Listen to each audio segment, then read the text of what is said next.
Assalamualaikum warahmatullahi wabarakatuh. Selamat datang di channel Demi Masa, tempatnya berbagi informasi dan inspirasi seputar Islam. Di video kali ini, kita akan membahas tentang salah satu peristiwa penting dalam sejarah Islam, yaitu penaklukan kota Makkah atau Fatu Makkah. Apa saja yang terjadi dalam peristiwa ini? Bagaimana sikap Nabi Muhammad dan para sahabatnya? Dan apa hikmah yang bisa kita petik dari peristiwa ini? Penaklukan kota Makkah terjadi pada tahun 8 Hijriah atau 630 Masehi, tepatnya pada tanggal 10 Ramadan. Peristiwa ini dipicu oleh pelanggaran perjanjian Hudaibiyah oleh orang-orang Quraisy dan sekutunya, yaitu suku Bakr. Perjanjian Hudaibiyah adalah perjanjian damai yang disepakati oleh Nabi Muhammad dan orang-orang Quraisy pada tahun 6 Hijriah, yang salah satu isinya adalah tidak ada lagi permusuhan antara kedua belah pihak selama 10 tahun. Selain itu, perjanjian ini juga mengizinkan setiap suku untuk bergabung dengan salah satu kubu, baik kubu Nabi Muhammad atau kubu Quraisy. Maka, suku Huza'ah memilih untuk bergabung dengan kubu Nabi Muhammad, sedangkan suku Bakr memilih untuk bergabung dengan kubu Quraisy. Namun, suku Bakr tidak menghormati perjanjian ini dan menyerang suku Huza'ah di malam hari pada bulan Sya'ban tahun 8 Hijriah. Suku Bakr dibantu oleh orang-orang Quraisy yang secara diam-diam mengirimkan senjata dan personil untuk mendukung serangan mereka. Akibatnya, banyak orang dari suku Huza'ah yang tewas atau terluka dalam serangan tersebut. Beberapa orang dari suku Huza'ah berhasil melarikan diri dan mengadukan kejadian ini kepada Nabi Muhammad di Madinah.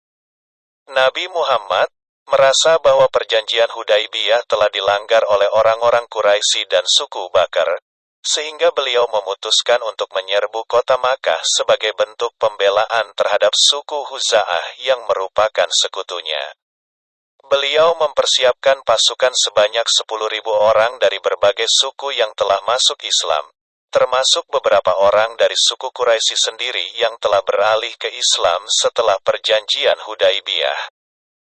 Nabi Muhammad bergerak menuju Makkah dengan rapi dan tertib, tanpa menimbulkan kerusakan atau kekacauan di sepanjang perjalanan. Beliau juga memerintahkan para sahabatnya untuk tidak menyerang siapapun kecuali jika diserang terlebih dahulu. Beliau ingin menunjukkan bahwa tujuannya bukanlah untuk membalas dendam atau merampas harta benda, melainkan untuk menyebarkan Islam dan membersihkan Ka'bah dari berhala-berhala yang dipuja oleh orang-orang musyrik.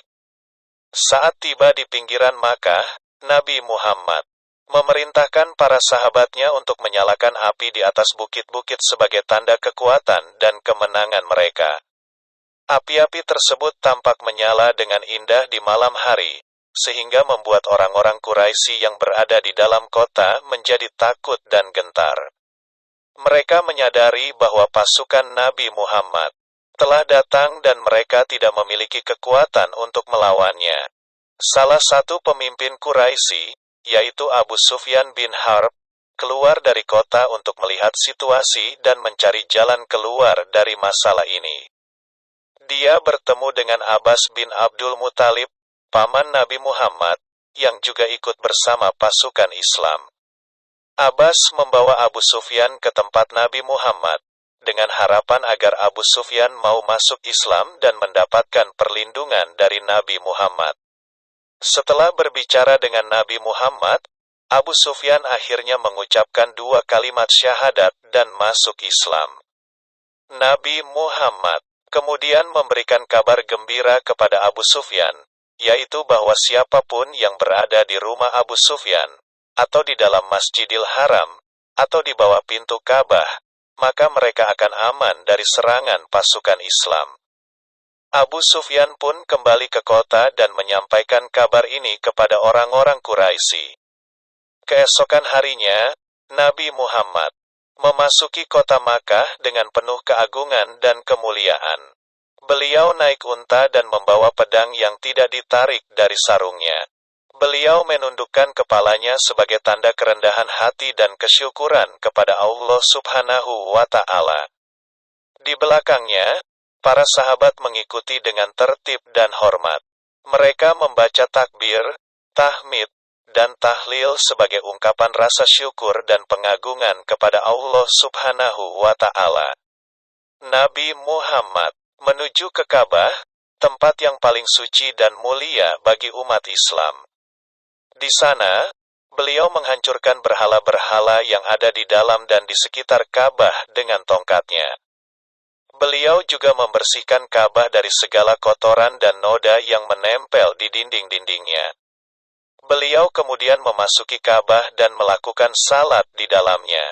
Setelah itu, beliau keluar dan mengelilingi Ka'bah sebanyak 7 kali, disusul oleh para sahabatnya. Setelah menyelesaikan tawaf, Nabi Muhammad berdiri di depan pintu Ka'bah dan berpidato kepada orang-orang Quraisy yang berkumpul di sana. Beliau mengingatkan mereka tentang kejahatan-kejahatan yang pernah mereka lakukan terhadap dirinya dan para sahabatnya, seperti menyiksa, membunuh, mengusir, dan memerangi mereka. Beliau juga menegaskan bahwa Islam adalah agama yang benar dan bahwa tidak ada Tuhan selain Allah Subhanahu wa Ta'ala. Lalu, Nabi Muhammad bertanya kepada mereka, "Bagaimana menurut kalian aku akan memperlakukan kalian?" Orang-orang Quraisy menjawab dengan penuh harap, "Kamu adalah saudara yang mulia dan anak saudara yang mulia." Nabi Muhammad kemudian berkata dengan penuh kasih sayang, "Pergilah, kalian semua bebas." Dengan ucapan ini, Nabi Muhammad memberikan pengampunan kepada semua orang-orang Quraisy yang telah berbuat zalim terhadapnya dan kaum muslimin. Banyak orang-orang Quraisy yang terharu dan tersentuh oleh sikap Nabi Muhammad, sehingga mereka pun memeluk Islam dengan ikhlas. Mereka menyadari bahwa Nabi Muhammad adalah utusan Allah Subhanahu wa Ta'ala, yang membawa rahmat bagi seluruh alam.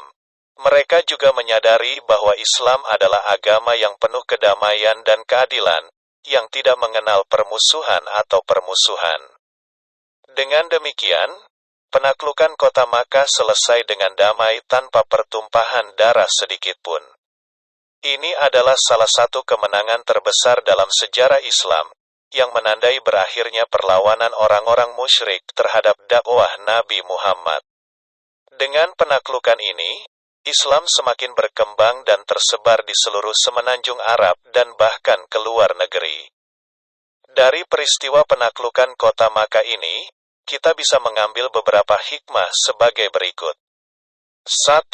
Kita harus selalu bersabar dan bertawakal kepada Allah Subhanahu wa Ta'ala dalam menghadapi segala cobaan dan ujian yang menimpa kita. Kita harus yakin bahwa Allah Subhanahu wa Ta'ala akan memberikan pertolongan dan kemenangan kepada kita jika kita berjuang di jalannya dengan ikhlas dan sabar. 2.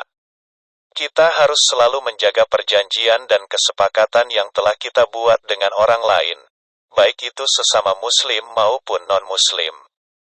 3. Kita harus selalu berlaku lemah lembut dan pemaaf terhadap orang-orang yang berbuat salah terhadap kita. Kita harus mengikuti teladan Nabi Muhammad, yang memberikan pengampunan kepada orang-orang Quraisy yang telah menyiksa dan memerangi beliau dan para sahabatnya. Kita harus menyadari bahwa dengan maaf memaafkan, kita akan mendapatkan kedamaian dan kebahagiaan di dunia dan akhirat.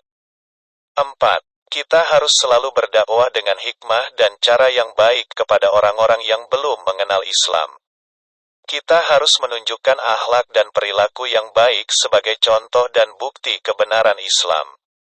Kita harus menghormati keyakinan dan kepercayaan orang lain, tanpa memaksa atau menghina mereka. Kita harus berharap agar Allah Subhanahu wa Ta'ala memberikan hidayah dan petunjuk kepada mereka. 5. Kita harus selalu bersyukur kepada Allah Subhanahu wa Ta'ala atas segala nikmat dan karunia yang telah Dia berikan kepada kita. Kita harus mengagungkan dan memuji Allah Subhanahu wa Ta'ala atas segala kemenangan dan keberhasilan yang telah Dia anugerahkan kepada kita. Kita harus ingat bahwa semua itu adalah karena rahmat dan pertolongan-Nya, bukan karena kekuatan atau kecerdasan kita sendiri. Demikianlah narasi eksposisi yang bisa saya buat untuk konten video Anda tentang penaklukan kota Makkah. Semoga bermanfaat dan menambah wawasan Anda tentang sejarah Islam. Jika Anda suka dengan video ini, jangan lupa untuk like, share, dan subscribe channel Demi Masa. Jika Anda memiliki pertanyaan, saran, atau kritik, silakan tulis di kolom komentar di bawah ini. Terima kasih telah menonton video ini. Wassalamualaikum warahmatullahi wabarakatuh.